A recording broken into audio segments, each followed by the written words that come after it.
Good morning everyone. আশা করি তোমরা সবাই খুব ভালো আছো। দেখো, আজকে আমি মাধ্যমিকের বাংলা থেকে হারিয়ে যাওয়া কালির কলম যে প্রবন্ধটা আছে সেই প্রবন্ধ থেকে আমি 30টা এমসিকিউ করাবো। তোমরা এই সমস্ত এমসিকিউগুলো খুব ভালো করে দেখে যাবে, কারণ তোমাদের সামনে যে আসন্ন পরীক্ষা আছে এই পরীক্ষায় এই এমসিকিউগুলো কিন্তু খুবই কাজে লাগবে।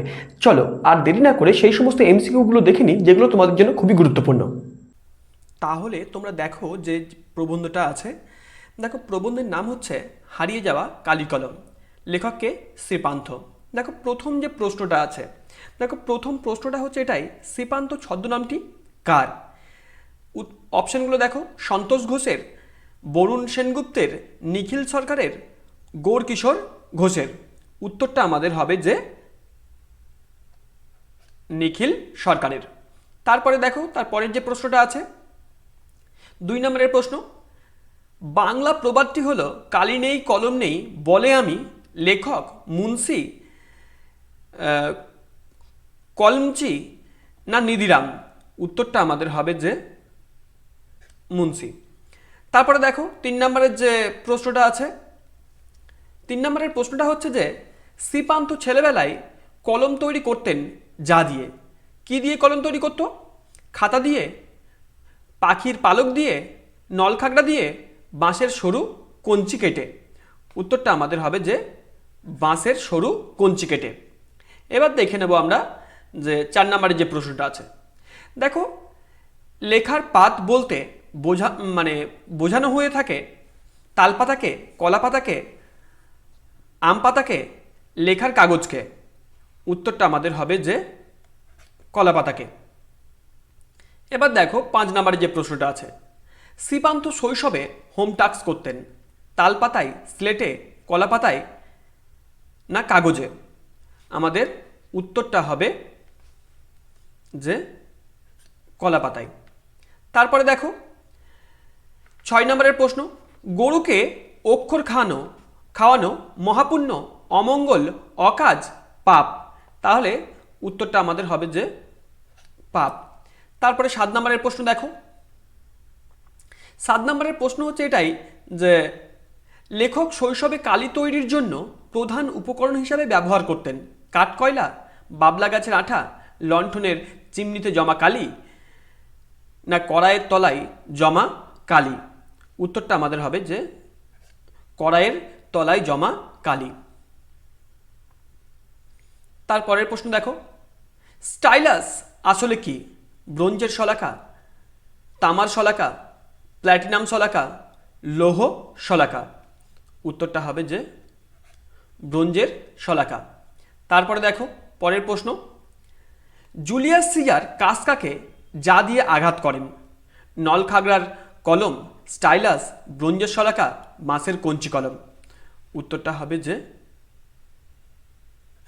স্টাইলাস। তারপরের প্রশ্ন দেখো,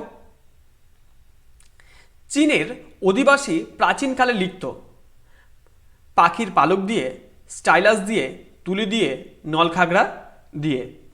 উত্তরটা হবে যে তুলি দিয়ে। 11 নম্বরের প্রশ্ন দেখো, কাঁচের দোয়াত কালির বদলে থাকে জল, দুধ, ঘি, তেল? তাহলে 11 নম্বরের উত্তরটা হবে গিয়ে যে দুধ। এবার দেখো 12 নম্বরে যে প্রশ্নটা আছে, পালকের কলমকে ইংরেজিতে বলে, তাহলে পালকের কলমকে ইংরেজিতে কি বলে? ঝর্ণা কলম, খাগের কলম, কুইল, স্টাইলাস? উত্তরটা আমাদের হবে গিয়ে কুইল। তারপরে দেখো পরের প্রশ্ন 13 নম্বরের প্রশ্ন। 13 নম্বরের প্রশ্ন হচ্ছে, বাঙালি সাংবাদিকের বাবু কুইল ডাইভার্স বলতেন Lord Bentinck, Lord Curzon, Lord Canning, Lord Amherst? উত্তরটা আমাদের হবে যে লর্ড কার্জন।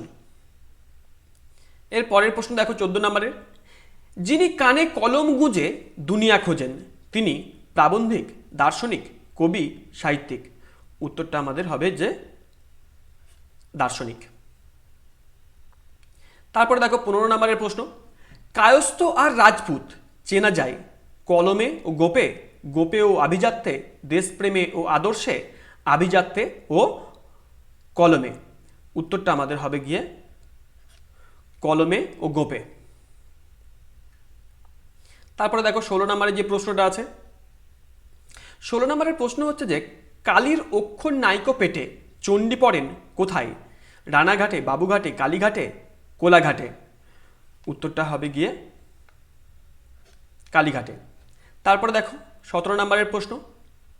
17 নম্বরের প্রশ্নটা হচ্ছে এই, শেষ পর্যন্ত নিবের কলমের মান মর্যাদা বাঁচিয়ে রেখেছিলেন? নিখিল সরকার, সত্যজিৎ রায়, অন্নদাশঙ্কর রায়, রবি ঠাকুর। উত্তর হবে যে নিখিল সরকার। তারপরে দেখো পরের প্রশ্ন, ফাউন্টেন পেনের বাংলা নাম ঝর্ণা কলম, নামটি কে দেন? বঙ্কিমচন্দ্র, শরৎচন্দ্র, বিদ্যাসাগর, রবীন্দ্রনাথ। উত্তর হবে রবীন্দ্রনাথ। তারপরে 19 নম্বরের প্রশ্ন দেখো, খাগের কলম দেখা যায় হাতে খড়ির সময়, সরস্বতী পুজোর সময়, নববর্ষের সময়, হালখাতার সময়। উত্তরটা আমাদের হবে যে সরস্বতী পুজোর সময়। তারপরে 20 নম্বরের প্রশ্ন দেখো, 20 নম্বরের প্রশ্ন হচ্ছে যে পাইলট যে দেশের কলম? Japan, England, Germany, Italy. উত্তরটা আমাদের হবে জাপান। তারপরের প্রশ্ন দেখো 21 নম্বরের প্রশ্ন। 21 নম্বরের প্রশ্নটা হচ্ছে যে ফাউন্টেন পেন সংগ্রহ করতেন রবীন্দ্রনাথ ঠাকুর, শৈলজানন্দ, জীবনানন্দ, সত্যজিৎ রায়। উত্তরটা হবে যে শৈলজানন্দ। তারপরে দেখো 22 নম্বরের প্রশ্ন কি আছে। 22 নম্বরের প্রশ্ন হচ্ছে যে একজন বিখ্যাত দোয়াত সংগ্রাহকের নাম? শুভ ঠাকুর, রবি ঠাকুর, অবন ঠাকুর, গুণ ঠাকুর। উত্তরটা আমাদের হবে যে শুভ ঠাকুর। তারপরে দেখো 23 নম্বরের প্রশ্ন। 23 নম্বরের প্রশ্ন হচ্ছে লাঠি তোমার দিন ফুরাই আছে কথাটি বলেছিলেন অক্ষয় কুমার দত্ত, ঈশ্বরচন্দ্র, বঙ্কিমচন্দ্র, বিবেকানন্দ। উত্তরটা হবে যে বঙ্কিমচন্দ্র। তারপরে 24 নম্বরের প্রশ্ন দেখো, ওস্তাদ কলমবাজদের বলে শ্রুতিলিখন লিখক, তারপর হচ্ছে ক্যালিগ্রাফিস্ট, মুন্সি, লিপিকর। উত্তরটা আমাদের হবে গিয়ে ক্যালিগ্রাফিস্ট। তারপরে 25 নম্বরের প্রশ্ন দেখো, 4 খণ্ড রামায়ণ কপি করে একজন লেখক অষ্টাদশ শতকে কত টাকা পেয়েছিলেন? 9 টাকা, 8 টাকা, 10 টাকা, 7 টাকা। তাহলে আমাদের হবে যে উত্তরটা 7 টাকা। তারপরের প্রশ্ন দেখো, 19 শতকে 32,000 অক্ষর লেখানো যেত 15 আনায়, 12 আনায়, 16 আনায়, 10 আনায়। উত্তরটা আমাদের হবে 12 আনায়। এবার দেখো 27 নম্বরের প্রশ্ন কি আছে। দেখো 27 নম্বরের প্রশ্ন হচ্ছে যে অনেক ধরে ধরে টাইপরাইটারে লিখে গেছেন মাত্র একজন, তিনি হলেন অন্নদাশঙ্কর রায়, সত্যজিৎ রায়, সুকুমার রায়। উত্তরটা হবে যে অন্নদাশঙ্কর রায়। তারপরে দেখো 28 নম্বরের প্রশ্ন, সত্যজিৎ রায় লেখার জন্য ব্যবহার করতেন?